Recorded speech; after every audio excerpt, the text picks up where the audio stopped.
El teatro es nuestra unión y también la del pecado mortal de Madame Campoamor. Un homenaje al teatro, a la radio y a Clara Campoamor. Mario Hernández, bienvenido a Telón y Cuenta Nueva y gracias por estar hoy con nosotros. Nada, un placer y gracias a vosotros por invitarme. Arrancamos con un pequeño cuestionario, ¿te animas? Sí, claro, siempre. Bueno, no sé. Bueno, tu pregunta, a ver.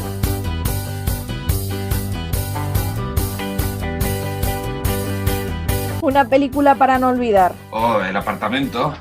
La mejor película de la historia. No admito discusión, me bato en duelo con quien diga lo contrario. Un libro que siempre está en la mesilla. Un libro que siempre está en la mesilla.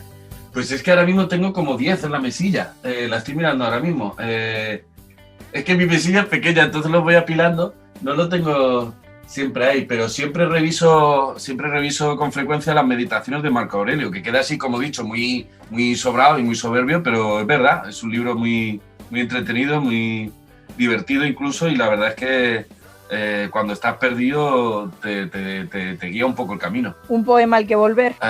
Volver, de Mario Benedetti. Una canción que forme parte de tu banda sonora. Contigo, de Joaquín Sabina. Un concierto que viviste y que te impactó. Pues seguramente año 2012, Santiago Bernabéu, Bruce Springsteen. Eso fue espectacular. Una obra que viste y que tienes completamente grabada en la retina. Son muchas, pero yo te diría, fíjate, Yo Claudio, la dirigía, era José Carlos Plaza, Héctor Alterio era Yo Claudio, la vi en el Teatro Circo de Albacete, era, no sé, 20 años. Eso fue también otra cosa de esas que se te quedan grabadas para siempre. E imaginemos por un momento, Mario, que existen unos Reyes Magos de la cultura. ¿Qué les pedirías para la escena madrileña? Les pediría, para la escena madrileña y para cualquier escena y para cualquier cultura, les pediría respeto. ¿Cómo definirías teatro? Vida, la vida. Y por último, ¿cuál es esa pregunta que siempre se te queda por hacer? ¿Han cerrado ya? ¿Me puedo pedir otra? Son dos preguntas, pero en realidad es la misma, ¿eh? Es la misma, va toda seguida, es como una coma. Sí, la digo además muy rápido para desconcertar. Bueno, ya empezamos a charlar de la obra que hoy nos trae hasta aquí, El pecado mortal de Madame Campoamor, que está en el Teatro del Barrio, que por cierto, por la parte que nos toca, es un verdadero homenaje a la radio. Es un verdadero homenaje a la radio, ¿verdad? Yo la escribí como texto radiofónico para el concurso que ganó y pensé que nunca se iba a representar porque, bueno, o la hacías para radio o no tenía sentido, y sin embargo, cuando nos pidieron hacer algo desde el ámbito cultural del Corte Inglés que homenajeara a alguna mujer histórica en la Semana de la Mujer en marzo de este año, pues se me ocurrió recuperar ese texto y ponerlo en escena como si fuera un programa de radio un poco clásico de los años 60, una cosa así, y mantener esa puesta en escena de que fuera un programa de radio. Entonces fue bonito poder pensar que un texto que le tenía mucho cariño, pero que solo podía vivir así, que encontrara una vida nueva. Es que además tiene algo que es verdad que ahora se ha perdido, bueno, que antes estaban las radionovelas, por supuesto, y ahora tenemos, bueno, ficciones sonoras que poquito a poco algunas emisoras van recuperando, pero es verdad que al final también es un homenaje a todos esos profesionales que con su voz y apenas un par de efectos eran capaces de recrear todo un imaginario. Yo es que me he criado en estudios de radio, porque mi padre ha sido periodista de radio toda su vida, fue director de Radio Nacional de España en Albacete. Entonces, cuando era pequeño y no sabían qué hacer conmigo, pues me llevaban a la radio y me ponían como en un cuartucho aparte, pero con el cristal yo podía ver todo el programa que hacían, y para mí lo interesante no era tanto el programa, por lo menos entonces, porque era muy pequeño y me daba igual un poco de lo que hablaran, pero sí me fascinaba la vida que tenían ellos. O sea, esas voces que luego tú solo oyes pertenecían a unas personas y esas personas estaban vivas, estaban haciendo cosas, y toda la parafernalia que había detrás, técnica de montar un programa. Y me parecía muy, muy bonito y muy fascinante. Sí, de hecho en esta propuesta vemos esa dualidad, ¿no? Por un lado la obra que se representa y por otro lado lo que está pasando entre ellos, entre los propios actores que la representan. Eso es, sí, es que esa era la parte divertida y la que encontramos también un poco la razón de mantener su estructura radiofónica, pero de una manera escénica. Creo que no nos hemos inventado nada, pero hemos cogido dos cosas aparentemente separadas y las hemos fusionado de una manera que a la gente le está resultando muy bonita y muy entrañable y también con un punto así nostálgico, de algo incluso que ni siquiera creo que por edad nosotros hayamos llegado a vivir de esa manera, esa radio clásica de los años 60, 70, sobre todo de esta época oscura de la censura, donde la radio, como tú bien decías, pues permitía a los oyentes convertirse en espectadores porque potenciaba su imaginación. Sí, antes que no había otra opción, ¿no? Ahora la imagen nos ha comido un poco y sí es verdad que esa función nos devuelve a ello. Decías ahora mismo, la función se sitúa precisamente en los últimos años del franquismo, cuando un país, este país, de hecho, estaba casi a la espera, entre la esperanza y la incertidumbre, ¿no? Estaban viendo a ver por dónde iban a ir los En tiros. realidad, nunca hemos establecido cuándo se sitúa la obra y sí, lo lógico y lo que tiene cierta relación es establecerla en esos años. Sin embargo, tampoco era intencionado, pero nos damos cuenta que, claro, se supone que estos actores hacen un texto que ha escrito uno de ellos y en ese texto se hacen referencias a cosas actuales de 2020. Entonces, ahí o rompemos una lógica y decimos, bueno, pues la magia del teatro, o realmente establecemos una idea que a mí me empieza a gustar mucho y es que la obra realmente esté ambientada en el futuro, en un futuro donde sin especificar tampoco, hay también una especie de dictadura, lo cual viendo las cosas como están, tampoco sería tan raro, y hay una censura sobre la historia y sobre los personajes de nuestro país. Y esa idea, la verdad es que me tienta bastante. Bueno, de hecho es que justo el debate que se plantea es en torno a, a si contar o no, cómo contar la historia de Kent y Campoamor sin censuras, sin blanqueamientos. Contar una historia al final, entre tantos, siempre hay uno que parece que nunca se barre al mismo sitio, ¿no? Es muy difícil hacerlo de una supuesta forma Sí, lo objetiva. dicen en un momento de la obra. Uno de los actores, creo que es el personaje de Irene Coloma, que dice que contar la mitad de la historia es como no contar nada. Y es verdad que en este país, sobre todo, en general, porque como tú dices, las historias al final se politizan y se barren para casa, pero en este país concretamente hemos tenido un pozo de oscuridad y olvido durante muchísimos años y luego se ha politizado mucho esa recuperación de la historia, que era muy necesaria, pero creo que se ha llevado también un poco siempre a lo mismo y al final, en vez de contarlo todo, pues siempre se cuenta la mitad, de uno o de otro lado, en vez de tener un relato común ajeno a ideologías y creo que ya debería ir siendo hora de poder tener como país un relato común sin que sea un arma arrojadiza. Me parece que estamos muy lejos de eso, de todas formas. De hecho, en la función se presenta una Victoria Kent activa, vivaz, optimista. Llega un momento hasta que incluso bromea con las ventajas del exilio a Nueva York en un momento dado, ¿no? Y Clara Campoamor, en cambio, parece más reflexiva, más melancólica. Al final, casi que se enfrentan estos dos personajes, incluso se reviven los debates de 1931, ¿no? Que eran las primeras mujeres electas a unas cortes.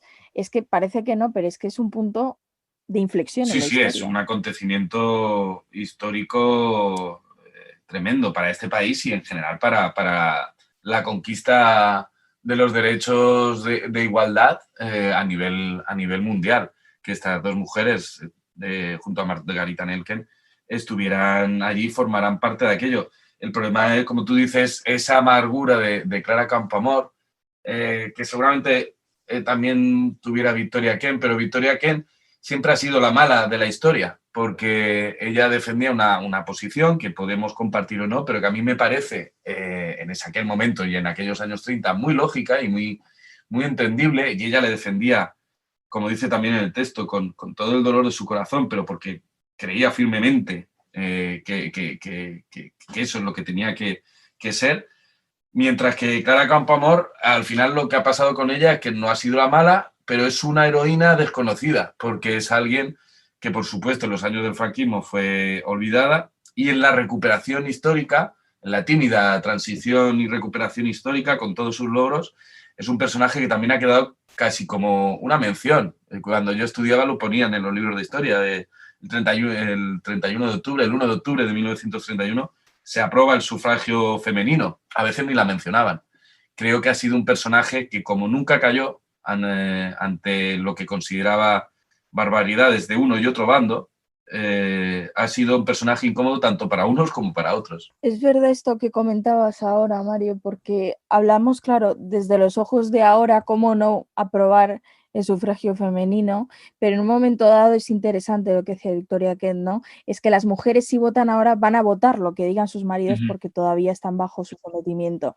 Y es verdad que es una posición a lo mejor difícil de entender, pero para aquel entonces muy Es lógica. que es completamente lógica. El debate de Victoria y Clara trasciende la política, es un debate filosófico y humanista, porque de lo que se está hablando es, como tú bien dices, como ponía Victoria, que las mujeres de entonces, porque no se les había permitido, no tenían una educación, salvo en pequeños y muy contados casos concretos, no tenían una educación política ni histórica, no tenían educación en general. Entonces iban a votar lo que les dijeran sus maridos o lo que les dijeran su cura, porque no olvidemos que somos un país desgraciadamente muy arraigado a las faldas de la iglesia. Entonces, y Victoria Kent era consciente de eso. Y lo decía. Y Clara Campoamor tenía que ser consciente de que eso podía pasar.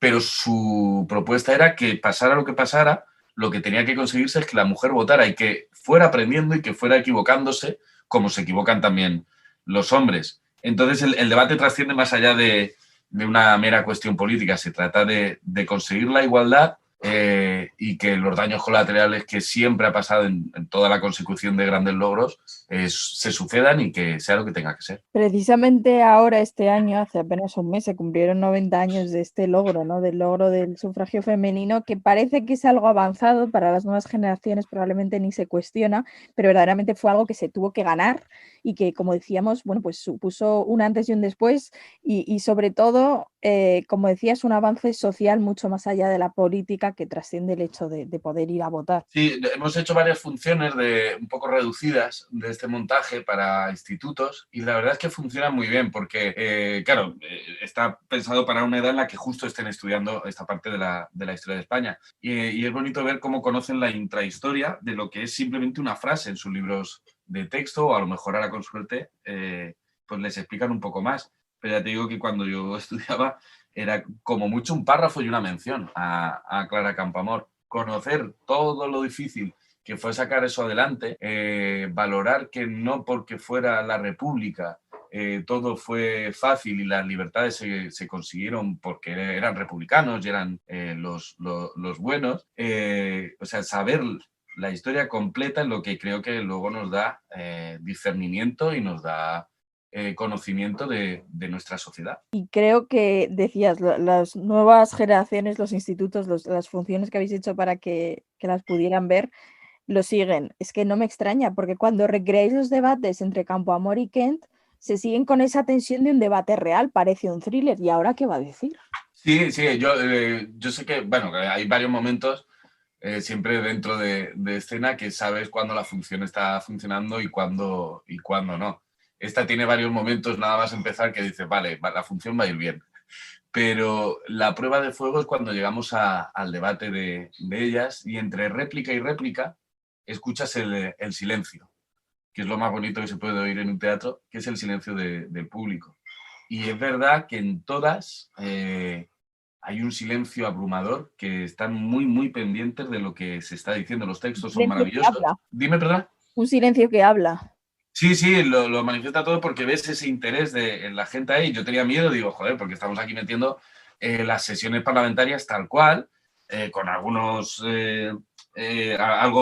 con algo de dramaturgia en el sentido de que pues hemos mezclado un texto que se dice al final, a lo mejor lo dice al principio, pero no hemos tocado nada. Y básicamente las intervenciones fueron así, en su 90%. Entonces digo, joder, aparte de tener la sexta todo el día, venirte aquí al teatro y que te echen esta chapa, igual, pero no, resulta fascinante porque creo que conectan con la modernidad de lo que ahí se está hablando y también porque los textos que estas mujeres y en general todos los políticos de la época escribían y la oratoria que manifestaban era espectacular. Nada que ver con la vergüenza ajena que ocasiona verlos ahora. Justo cuando uno ve esos debates le hace plantear si esa vivacidad que se tenía, dónde se ha quedado en el Congreso, qué ha pasado ahí por el camino, ¿no? Ha pasado que hay un momento también en la obra que cuando el espíritu de Victoria Kent y Clara están entrando de nuevo al Congreso, a esa sesión parlamentaria inaugural, dicen que era motivador ver allí a Salvador de Madariaga, a Unamuno, a Ortega y Gasset.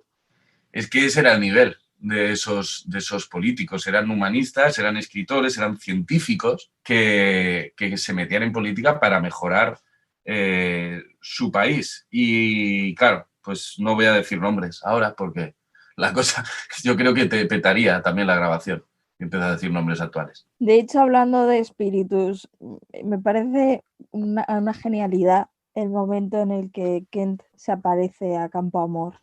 Es algo casi muy Dickens, muy de cuento Sí, de Navidad, ¿no? Muy de quien te viene a contar lo que sí, pasa. es un típico fantasma dickensiano, lo que pasa es que aquí, pues bueno, sería un poco más... La muerte a mí me parecía divertido que fuera la denominada enemiga de Victoria Kent la que apareciera, o su imagen, y le llevara a rememorar todo lo importante que Clara Campoamor consiguió y que es comprensible pensar que en sus últimos años de vida, exiliada en Suiza durante tantos y tantos años, pues ella misma tenga esa amargura que tú mencionabas. Entonces era bonito que la que siempre se ha considerado la villana del relato, pues apareciera y a lo largo de la obra veas que tenían mucho más en común de lo que la historia oficial nos ha querido contar. De hecho, ellas eran amigas que debido a este debate y a su diferencia de opiniones se enfrentaron. Pero de ahí a considerarlas las enemigas, pues parece también un relato muy patriarcal y muy viejo de enfrentar a las mujeres con poder en un intento, yo creo, de Cómodo, ¿no? despreciarlas. Incluso cómodo, ¿no? Al final tendemos a decir, bueno, este es el bueno, este Claro, es el malo, esto aquí, esto allí. Ya es mucho tenemos la más historia cómodo hecha. poner a Victoria Kent como la mala y que entonces las repúblicas no tengan ninguna responsabilidad en que una gran mayoría de los republicanos, o sea, esto se aprobó con 40 votos de diferencia nada más, el voto femenino. Entonces, pues ponemos a Victoria Kent de mala, las enfrentamos a ellas y obviamos todos los comentarios que nosotros hemos recuperado que los propios republicanos decían sobre las mujeres, que eran auténticas barbaridades, despreciando su capacidad intelectual y su capacidad política y profesional. Y sobre todo así, para cuando empieza la debacle de la República, que es en el 33, al ganar las derechas, para la izquierda también ha sido cómodo buscar la culpa en Clara Campoamor y el voto de la mujer, porque como la propia Clara dice también en el texto, en algo que yo recuperé de un libro suyo, era mucho más fácil eso que reconocer que habían estado 2 o 3 años pues preocupándose por lucrarse, por gastando cruceros en el Mediterráneo, obviando y no educando como habían prometido a la sociedad. Era mucho más cómodo encontrar un villano y encontraron dos. Ahí está el pecado mortal de Madame Campoamor. Mario, antes de despedirte, esta sección se llama Sin café como excusa y me gustaría proponerte un pequeño juego. A todos nuestros invitados les proponemos que imaginen una persona o un personaje con el que se tomarían un café sin dudarlo. Puede ser real, puede ser ficticio. ¿Cuál sería el tuyo?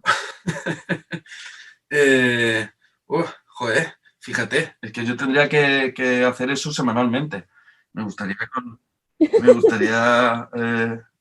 conocer a tanta gente. Yo creo que, fíjate, me lo tomaría por cercanía y porque creo que sabría luego dónde llevarme a sitios chulos de fiesta con Hemingway. Sí, es que Mira, además vamos a hacer algo parecido con esto sobre Ernest Hemingway en enero, también en el ámbito cultural del Corte Inglés. Sería como un tercer programa de sintonía literaria que lo estamos desarrollando, porque ya hemos hecho otro sobre Emilia Pardo Bazán hace poquito menos de un mes. Entonces, en enero haremos de Hemingway y ahora, pues investigando y demás, le tengo muy presente y sobre todo creo que eso, que nos llevaríamos bien por la noche, sobre todo. pues Mario Hernández, muchísimas gracias por habernos acercado al pecado mortal de Madame Campoamor en el Teatro del Pues Barrio. muchísimas gracias a vosotros.